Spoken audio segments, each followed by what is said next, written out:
Guys, dragon fruit. Dala ng asawa ko kanina. Pag uwi niya, slice natin.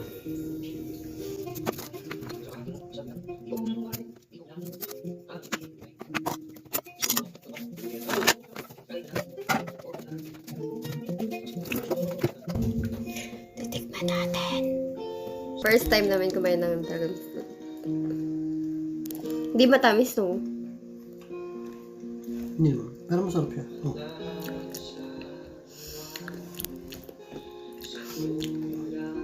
Parang kalasa niya yung ano, yung mulberry. Hindi ko parang tikman na. Matabang. Sarap lang. Masama mo siguro itong ito, hindi masarap. Pero yung loob na ito. Vitamins, especially vitamins, fibers, and prebiotic pala ito. Medyo weird. Weird kasi mayroon ito sa Pilipinas kasi mahal.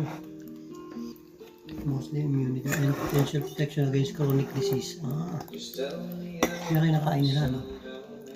I-juice kaya natin to. Try mo. Kasi parang mas masarap siguro siya sa juice. Hindi ko masyado siya feel na ano, kainin. Kasi parang Vitamin C, carotenoids, lycopene. Dami, boost immunity talaga siya. parang mulberry na Kaya siguro itong, ano, papaya na overripe pandemic, nagkalat. na sobrang hindog. Tapos matubig. Matamis yung loob, Nang may sama itong, ano. Yung pandemic, nagkalat to, pang-anap pala ito, ng boost immunity, yan. Very high in vitamin C content.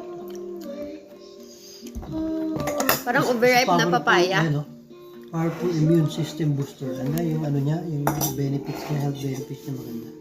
Kaya pala ito nung pandemic, nagkalat. Hindi na lang pa ako doon binibenta lupa, tatayuan niya nito.